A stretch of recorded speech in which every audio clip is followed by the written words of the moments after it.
Sud Radio refait sa déco avec Maison Créative. Sandrine Debruyne. Bonjour Sandrine.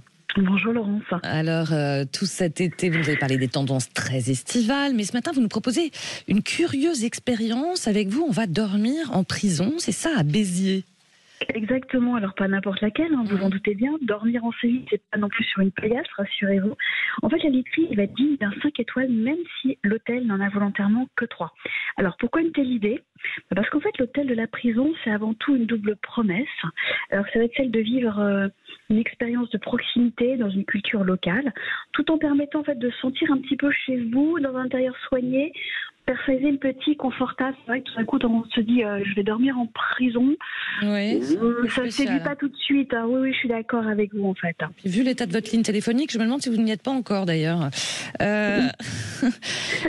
Alors dites-moi, du coup, on se trouve en plein centre-ville, hein, c'est ça, sur la place des Albigeois, à 2 pas de la cathédrale Saint-Nazaire et du jardin des évêques, hein, c'est ça ? Oui, alors c'est vrai, je suis sortie, rassurez-vous, même si j'ai passé un moment assez particulier. Ça, il faut dire merci à la tempête pour la ligne. D'accord.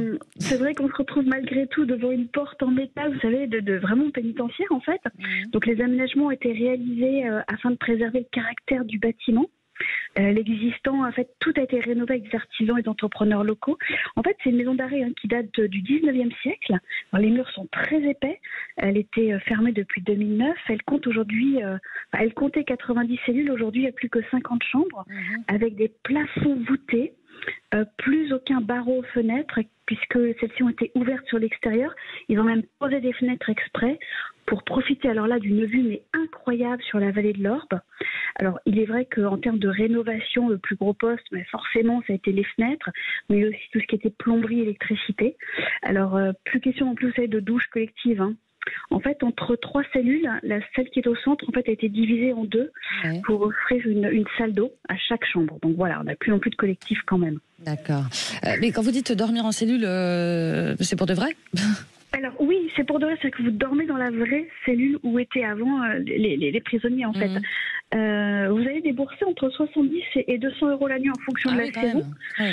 Alors, sauf qu'au dernier étage où il y avait les bureaux, les chambres, les cellules sont plus presque des suites. Donc elles sont assez minimalistes, certes.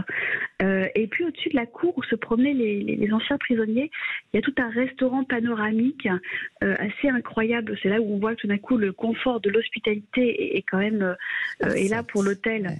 Ouais. Mais honnêtement, c'est qui a eu cette idée un peu dingue de restaurer cette ancienne prison pour en faire un hôtel, honnêtement, Sandrine? Alors, deux fous furieux assez géniaux. Hein. Si je vous dis Christophe Lambert et Michel Halimi, ils sont amis depuis 30 ans, vous les connaissez évidemment. Ils sont surtout investisseurs et propriétaires hôteliers. Il faut savoir que Christophe Lambert vit à l'hôtel depuis 30 ans, donc il sait ce que c'est que le service. Et Michel, lui, développe justement ce concept. Donc, tous les deux œuvrent à vraiment à ce que l'hospitalité et le contact humain passent avant tout. C'est vrai qu'ils n'en sont pas leur première expérience. Hein. Ils ont passé, moi j'ai passé 2 jours avec eux avant l'ouverture. Ils mettent les mains dedans, comme on dit. Il faut savoir que c'est 8 millions d'euros qui ont été investis pour transformer cet édifice. On a 4000 mètres carrés, donc même si les cellules sont petites, l'espace il est immense. C'est vrai que vous rentrez dans l'atrium, il y a juste l'escalier central qui a été enlevé, mais tout est très très grand, très volumineux. Alors justement, vous leur avez demandé quelles étaient leurs plus grosses galères, on les écoute. Alors le plan le plus galère, quand on voit le bâtiment, la taille des murs, qu'on se dit qu'il faut agrandir les fenêtres, qu'il faut retravailler les cellules pour en faire des chambres avec une salle de bain, et qu'on va devoir casser tout ça, on savait que ça allait être un boulot. Quand on a visité la prison brute, on ne pouvait pas savoir les combles, on marchait à 4 pattes pour aller jusqu'au bout des combles, et ces combles on les a toutes ouvertes, tellement c'est génial. Et puis aussi le financement, c'est-à-dire de dire à des banques, même si c'est des banques partenaires, qu'on va financer l'ancienne prison de Béziers pour en faire un hôtel, ça a été quand même plus pour Michel que pour moi, même si je les ai tous rencontrés, pas une bagarre, mais transmettre sa passion par rapport à un lieu, c'est un peu de travail. Eh ben, c'est un peu de travail. C'est signé Christophe Lambert. Pour terminer rapidement, ma chère Sandrine. Bah écoutez, il y a aussi, c'est l'histoire de famille et d'amitié. Hein. Tous les enfants, ils sont dedans évidemment. Michel Halimi, chacun a fait des études à Lausanne et autres.